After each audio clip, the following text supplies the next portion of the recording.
Welcome back, friends. Thanks for sticking with us. We all have important papers we need to keep, right? Some of them permanently and some just for a certain period of time. Whichever the case, how do you keep those papers from becoming clutter? Well, today we are showing you how to create a system that works. Joining me now is Victoria Tran, the owner of Unsorted. Welcome back, darling. Thanks, Malik. Good to be here. Good to have you here as well. Okay, you know I have a junk drawer, maybe 2 junk drawers, and I hate to say it, but all of my unopened mail goes in that drawer, and we don't want to do that anymore, especially for the rest of 2024. What would you say is the first step to really tackling all of those unwanted documents, all of that mail we haven't opened yet, and the expired coupons? Yeah, so I would first collect it. Go through all the spots in your house. Maybe there's some in the drawer, maybe there's some on the counter, maybe there's some in your car, wherever that may be. Collect it all together.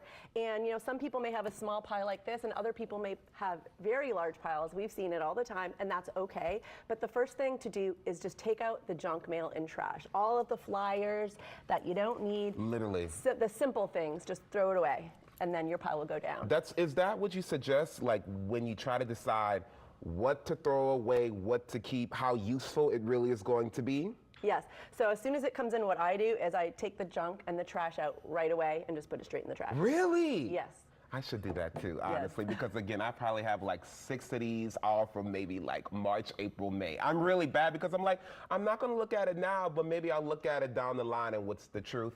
I never look at it again. But another thing you also suggest is to really reduce the amount of mail and all these unwanted things coming into your house. How do we do that? Yeah, first thing is there anything that you can cut back for not coming back in? Maybe you're on an advertising list or things like that, and just take a little bit of work on the back end to just take your name off that list, and then you don't have that coming in.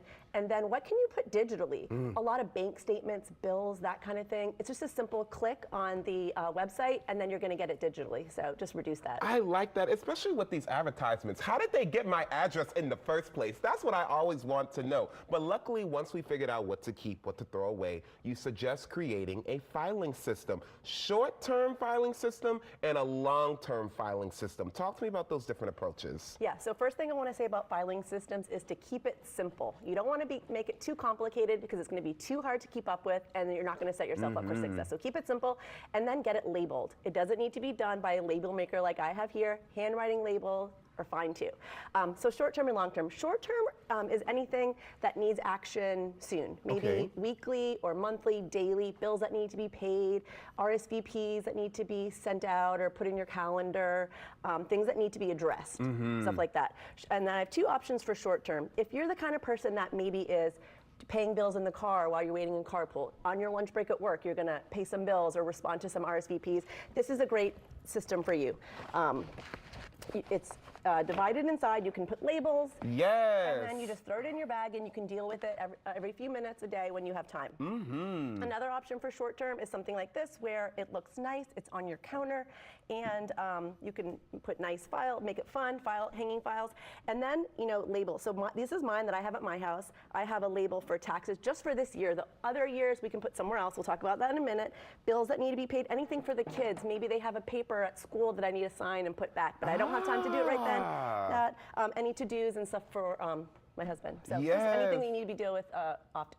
Thank God your kids and your husband have you, because that is absolutely genius. Now, when it comes to a long-term, how do you suggest we file all of those different things? Yes, so long-term, the biggest mistake I see with long-term filing is people will put it so accessible. So it's taking up prime real estate, maybe where your short-term filing will go. Maybe you only have 1 drawer in your desk, and it's filled with taxes from 2020. You do not need that accessible.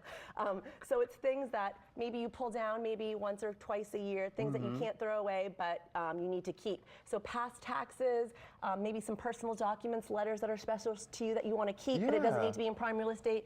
Any vital documents like certificates and that kind of thing. So you're not accessing it a lot. Now, how often should we really go into these different type of filing systems to really update them and change them as needed? Yeah, so when mail comes in, I say make it a habit to go through it daily. I try, I really do try, but sometimes it's so much. Like again, how are you getting my address, Yeah, so first thing, just get rid of the trash. That's gonna help you a lot. And then you don't have to deal with it right then, but throw it in its appropriate filing. So maybe this is a bill I have to pay. I'm gonna put it in bills, but I'm not gonna worry about paying it. I'm just putting it there. So do that daily. And then once a week, then do your to-dos. Pull out the bills. I'm going to pay the bills right now today. Yeah, and when it comes to short term, how often should we really go back in there and really update and look through it? Long term, I would say just once a year. Maybe at the end of the year, just kind of go through it.